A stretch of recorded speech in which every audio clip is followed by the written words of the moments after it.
What's up, tribe? How you guys doing? Welcome back. Go ahead and hit that subscribe button. I hope you like this video. This is the season finale for Delilah. Now, let me say this. A couple of things. First of all, the season was a decent season. It was exactly what I said it was. It was predictable. Um, I pretty much saw most of this coming. But what I do like is that they set us up for season two, which I think might not be as predictable. I don't know if we're gonna get a season two. I don't know if it's been renewed or not yet. But they definitely set us up for a season two. Now, we start this episode off. We have Delilah talking to Leia. Delilah is like, listen, you've been lying to me this whole time. You don't went to go see Gary Shea. You basically had me chasing my tail around. And Leia said, listen, let me tell you something. At the end of the day, I am not you, okay? A part of me does feel guilty. A part of me feels like that I am a part of this and that I did have something to do with this. And at the end of the day, I'm just trying to get paid and move on. Like, listen. I'm sorry that your brother's caught up in all of this. I get all of that. But not me, okay? So we fast forward to a week later. They're at the settlement conference. Leia comes through. Everybody's still trying to talk her out of settling the case, honey. But but she's determined to make it happen, okay? We have our judge, our mediator. She goes through the rules. Before we get to that, Tamara goes in to talk to Delilah. And Delilah gets her one last time to try to work with her. She one last time tries to get her to work with her. And Tamara's like, girl, the ship has sailed. Let's just get this done. Let's get some signatures on some paper and let's move on, girl. So then we get in there, Fred shows up. He's a jerk. He's an asshole. Like I said, the judge is, going through her instructions and everything. And Delilah wants language in the settlement that basically says that Leia was not fired due to any negligence on her part. It wasn't because she was late for work. It wasn't because she, none of that. And of course, Tamara's like, no, we ain't signing that. Like, we're not doing that. We're not signing that.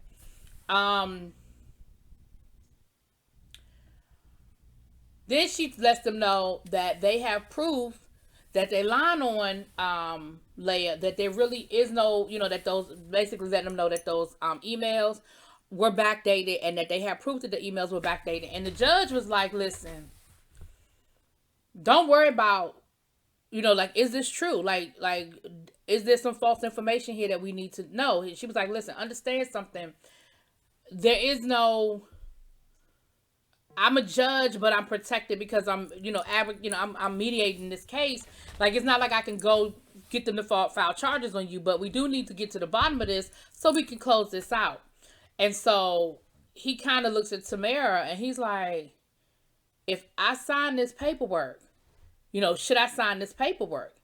And Tamara was like, listen, we can put some NDAs in place and we can do whatever, to make sure you cover it. He said, that ain't what I'm asking you. You know what I'm asking you. That's your friend in there. First, actually, he called her a black you-know-what. And he made some racial type statements that had the judge uncomfortable and Tamara mad as hell. But he says, listen, you know what I'm asking you. Should I sign this paperwork with that language in there? Does that open me up to liability? And she had to tell him yes. She said, listen, I would not recommend you sign it. She has to do her job. And she had to admit, this probably ain't your best move. So of course they don't sign it, but they end up coming to, they end up settling anyway. Because of course Leia wanted to settle. She's the client at the end of the day, right? So Tamara is like, listen, it's over with. Can we move on now? Can we get back to business as usual? And Delilah ain't here for it. Delilah is pissed. She's still hurt and she mad that she lost. She said, listen, that I couldn't tell him to sign that paperwork like that. That would have left me open to liability. I couldn't do that. And she was just like, whatever. Now, Delilah's ex-husband, the girlfriend moving in, and she wants to come to the daughter's audition. And he was trying to tell her, yeah, that's probably not going to be a good idea. And she was like, what? Like, I'm here now. I'm part of the family. Delilah's going to have to accept me. Child, he forces her to have to tell her, it ain't Delilah that don't want you there. It's my daughter that don't want you there. So, I don't think she was ready to hear that. Now, down to the Veterans Affairs Office, baby brother's there with the daddy, and his caseworker waiting for his wife. And of course, she ain't showing up. And he said, well, I kind of want her here because I want her to see get her to look at some of these facilities transition facilities that I'm moving into because, when I have my son, that's where he's going to be. And she should have some say so. Now, for real, that's just his slick way to try to get her there so he can see her, whatever. So the daddy says, listen, let me talk to you for a minute. The daddy says, look, we want you to move in with us. I've talked to my wife, and I want you to move in with us. And he was like, well, you can't do that. He was like, yeah, actually we can. We already got a contract at the house right now. And what they're going to do, what they're going to do is convert the garage into like a little mini apartment. He said, you'll have your own kitchen. If you want to have meals with us, that's great. But you'll have your own kitchen, and this is what I want to do for you. Please let me do this for you. And so, he says, okay, I'm here for that. I'm amendable to that, So, after the settlement and everything is over with, they still looking for Max, her investigator, because they still trying to get this email. They're still trying to get the proof. Even though the case is over, she's still trying to get Osborne, because again, remember her brother is still part of this. So she's still trying to get Osborne and, on this whole situation. Now, while all of this is going on, Tamra is having dinner with her fiance. And she was like, listen, we need to talk about where you were when you went down to the Raleigh. Because I ain't buying you had a last minute meeting out of town. Something happened and I need to know what it is. And he was like, listen, I'm going to need a pass on this one. She was like, oh, what? He said, I'm going to need a pass on this one. She said, what do you... Sir, we are not in high school. You do not get a hall pass. Like, I need to know where you were. And I need to know, like, I would like to know now. And he was like, you know what? I hear you, but I really need you to trust me on this one. He said, I'll tell you. I just can't tell you right now. She said, well, I tell you what. You going to tell me before I jump that broom. He said, I can respect that. That's part of what I think they setting us up for next season. Because we never got an answer to that. We never found out where he was going and what he was doing. Okay? The other thing he told her was about that letter to the Chamber of Commerce, basically, that was written by her boss and signed off, from all of these people, all these business owners, basically saying that we ain't trying to pay no reparations tax, okay? So she ends up confronting her boss about it. And her boss was like, listen, like I know how my daddy is. Like, that ain't me. That's my daddy. She said, well, take your name off the letter. And, like, you need to be progressive. Like, like, people already think that this is, you need me here. And if we can't work this out, then I'm going to quit. Because what people already say about us, about you, about this law firm. They already say that y'all racist and I'm y'all's, buffer. So if you need to take our name off that paper. And we need to really start working towards moving into the 21st century or it's going to be a problem. And he said, listen, give me some time. Like, I really am trying, but if I have you on my side, man, you can work together and we can scoop my daddy on out and then we can do what the hell we want to do with this, with the law firm. And she said, well, how much time? He said, yeah, 2. She was like, 2 years. He said, listen, I've been a junior my whole life, okay? Please understand that there's an art to playing the long game. Work with me. So she was just kind of like,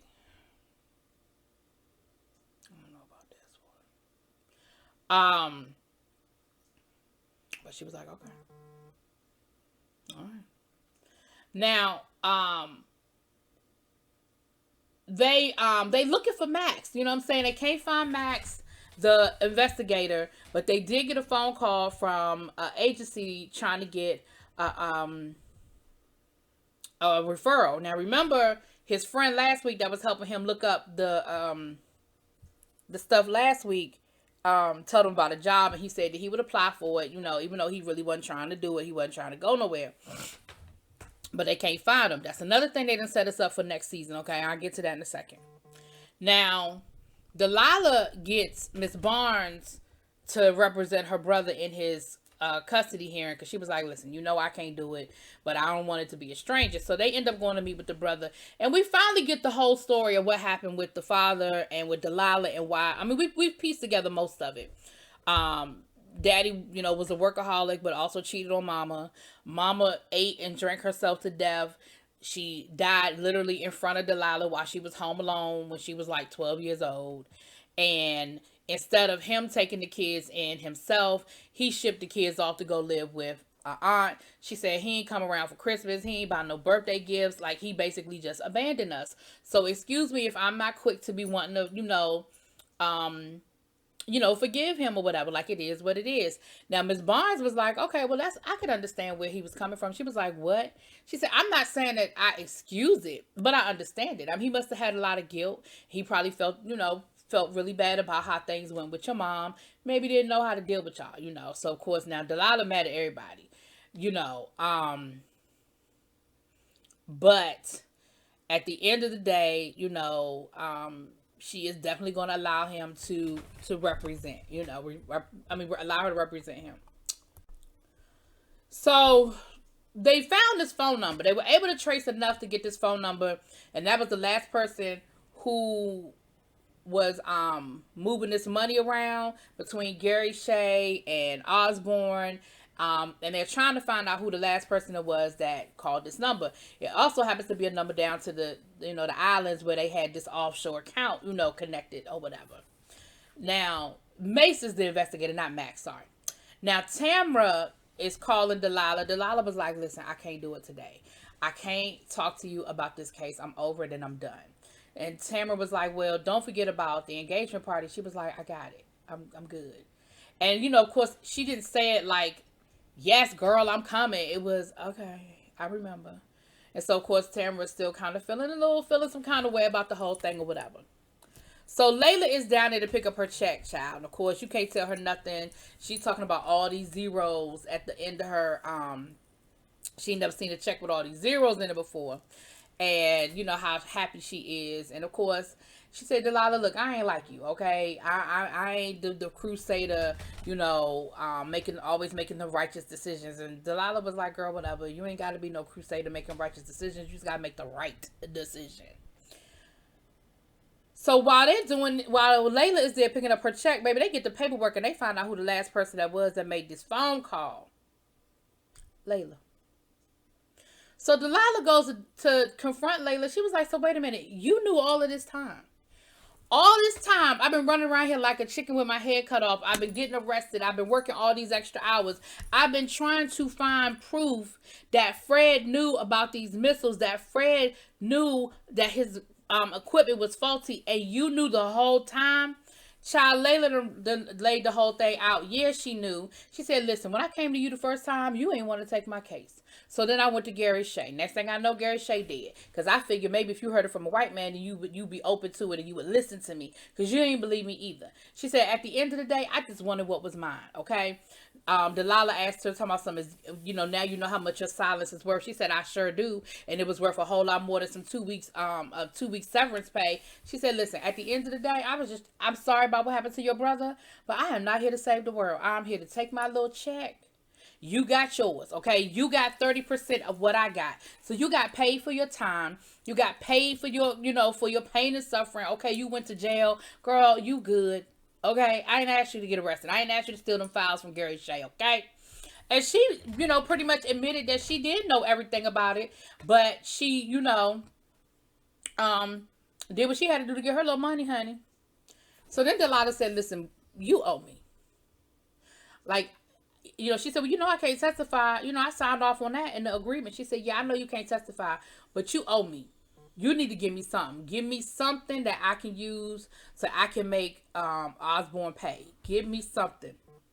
So she ends up giving Delilah an email that is dated like 2 years ago that shows that Fred knew that the equipment was faulty, that Gary Shea had tried to reach out to Fred, and Fred knew that the equipment was faulty.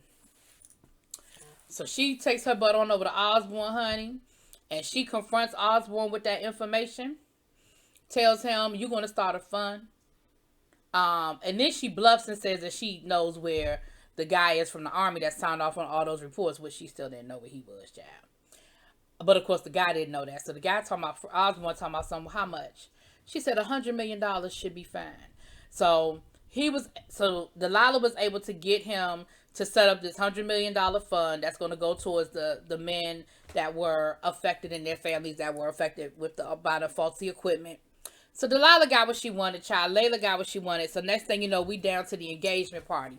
And we got some cameos from the real mayor of Charlotte who was there.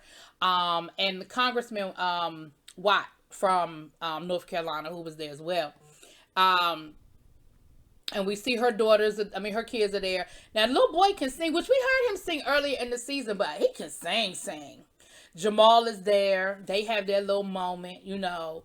They have their little moment, and she introduces them to the kids, and he ends up taking the kids, and that's what the little boy was singing. He was playing the piano. You know, they were having a whole moment, right? They were having a whole little cute little moment, and Tamara lets her know, listen, you know, you see them kind of getting back on track. They're talking. She said, listen, I don't want to talk about the case. Tonight is about you. Tonight is about, you know, your wedding. It's supposed to be a happy occasion. We could talk about all that later. I ain't trying to talk about that right now. And Tamara was like, you know, she was like, or Tamara, she was like, you know, that's good. You know, you could tell she was happy. It was like a weight lifted off of her. But then she did confide in her about the Raleigh trip. And, you know, Delilah was like, girl, listen, I'm sure it's nothing. Don't jump to any conclusions. Let him tell you what's going on. And Tamara was like, Now, the brother was released from the hospital, and it was so sweet. There was a receiving line for him as he was leaving. The doctors, the nurses, some veterans were there, you know, clapping for him as he left out the hospital. So that was sweet. And we found out that the daddy is retiring. Delilah was like, now what's that about? He was like, listen, it was time for me to retire, you know, time for me to move on, do something else. I'm looking forward to having a free time. And he was like, Delilah was like, yeah, I ain't buying that. She was like, nope. It's more to it. He was like, let it go. So that's something else that they're going to carry over into next season if it gets another season, which I'm sure is connected to, I'm sure that's connected to that little conversation that the dad had with the head of the union, his former partner. I'm sure it's all mixed up in all of that. So they set us up for a couple of things for next season. But the last thing we see is Harper come running in, her assistant come running in. Come to find out that the person was a former model, business owner that her investigator had the interview with. Come to find out she has popped up missing, and there's a warrant out for her investigator's arrest because he's the last person that was seen with her before she disappeared. Well, he's wanted for questioning. And that's how the episode ended. So again, they have absolutely set us up for another season. So we'll see. Y'all let me know what y'all think. Talk to y'all later. Peace.